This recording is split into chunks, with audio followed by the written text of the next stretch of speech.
এখন নতুন একটা গল্প লইয়া আপনার সামনে আমি আইছি। আপনারা জানেন বুট আইলে নেতা হল গ্রামগঞ্জ শহর শশিয়া বেড়াই তারারে বুট দিবার লাগে।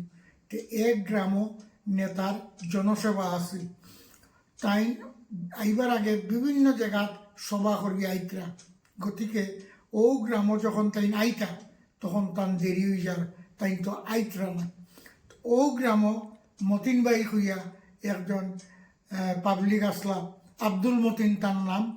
তাই একটা বিশেষ গুণ হইল, তাই মাইকর সামনে উবাইয়া ঘন্টার পর ঘন্টা বক্তৃতা দিতে পারতাম। তখন মুরব্বীরা কইলা, মতিন ভাই নেতা আইতে তো দেরি হয়, তুমি মাইকর সামনে উঠিয়া থোড়া খাও, থোড়া লম্বা করি কইও। ও মতিন ভাই আরম্ভ করলা ভাষণ দেওয়া। বন্ধুগণ, আপনারা জানেন যে আমরা এলাকা বিভিন্ন সমস্যায় জর্জরিত, রাস্তাঘাট নাই, পানীয় জল নাই, বিদ্যুৎ নাই। এইসব কথা আমি আপনার তরফ থেকে মন্ত্রীর সামনে তুলিয়া ধরুন। আপনারা খালি আমার কথাগুলা মন দিয়া শুনেন। যারা উদ্যোক্তা আসলা তারা বুঝছেন যে মতিন বাইরে মাতো না লাগাইলে মানুষ যাইব কি সভা ছাড়িয়ে হারিয়া। তো মতিন ভাইয়ে যেটাও কইতরা আটতালি পড়ে। এর মধ্যে একজনে কইছে মন্ত্রীর গাড়ি দেখা যার সাইরেন বাজে, মন্ত্রী তো আই জিতরা।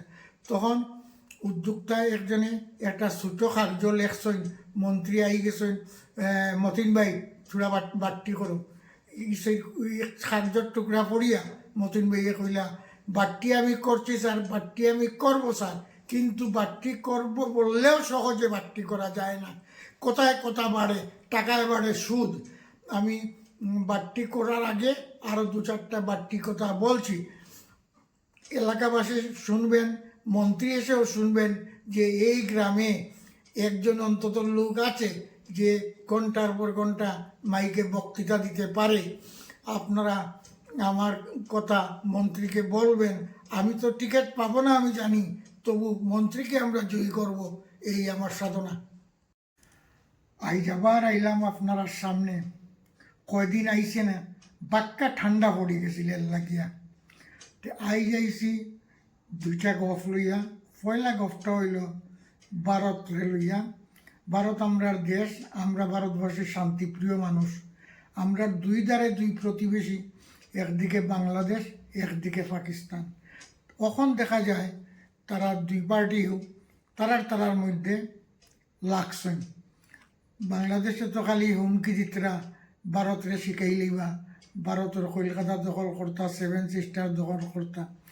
এদিকে মায়ানমার সৈন্য মানে আরাকান আর্মি আইয়া বাংলাদেশের চট্টগ্রামের দ্বারা আইয়া তারাও হুমকি দেন যে চট্টগ্রাম তারা দখল করে লইব।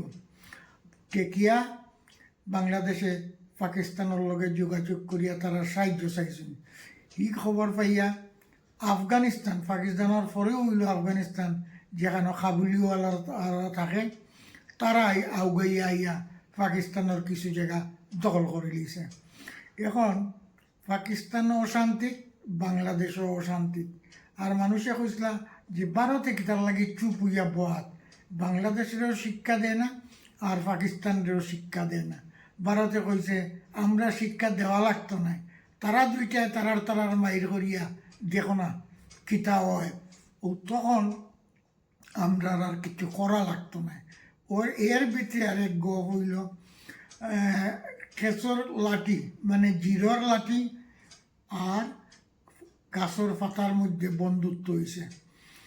গাছর পাতায় কইছে তুফান দিলে তো আমার উড়াইয়া নিব কি, তুই আমারে বাঁচাইস। আর জিরোর লাঠিয়ে কইছে বৃষ্টি দিলে তো আমারে গলিয়া বাসাইয়া নিব কি, তুই আমার উপরে পড়িয়া আমারে গলতে দিস না। এরপরে আইল একদিন তুফান, ফাতারে উড়াইয়া কই থেকে কই লইয়া গেছে গিয়া। আর পরে আইল বৃষ্টিয়ে খেসর লাঠিরে দইয়া নিছে গিয়া। এর লাগে বন্ধুত্ব করতে হইলে বুঝি শুনি করতে লাগে, যেসার লগে বন্ধুত্ব করলে ওরকম অবস্থা হয়। তখন আমার ছাত্রছাত্রীরা গফ কইয়ার, আমার ছাত্রছাত্রী বহুত আছে মেট্রিক পরীক্ষা দিত, প্রস্তুতি নেয়ার, বহুত আছে হাইয়ার সেকেন্ডারি পরীক্ষা দিত, তারাও প্রস্তুতি নেয়ার, প্রি ফাইনাল আছে, তারাও পড়াশোনা করে। সবর প্রতি আমার শুভেচ্ছা রইল। আর এখন গফটা হইল এক ছাত্ররে মাস্টারে কইলা 2024 তো গেল কি বেটা, এক লাইনত তো পড়াশোনা করছস না, 2025 আইয়া যুগের পড়াশোনা করবি নি? সে কয় আমি তো নিজের ইচ্ছে আই না স্যার স্কুল, কিতার লাগি তুই আস? ছেলেটাই কইল আমার যন্ত্রণায় অতিষ্ঠ হইয়া মায়ে যখন কইন দূর হয়ে যায় আমার চৌকোর সামনে থাকি, তখন আমি এই স্কুলে ঢুকি। আরেকটা ছাত্ররে মাস্টারে জিগাইলা যে রামায়ণের গল্প তো তোমরা পড়ছো রে, রাম আর সীতা, রামচন্দ্র একদিন কইলা সীতারে আমার বাবা দশরথর প্রতিজ্ঞা করছিলা 14 বছর লাগি আমি জঙ্গল জঙ্গল ঘুরিয়া বেড়াইতাম, তে আমি তোমারে লইয়া জঙ্গল যাই মুখি 14 বছর লাগি। কখন কোর সীতায় কয় তুমি 14 বছর না 140 বছর জঙ্গল জঙ্গল ঘুরো, আমার কোনো আপত্তি নাই, তুমি আমার ব্যাংক অ্যাকাউন্টও 1 কোটি টাকা জমা রাখো, আমি 14 বছর ফাওর উপরে ফাও তুলিয়া খাইতাম পারি, আমি তোমার লগে একদিনও জঙ্গল যাইতাম না।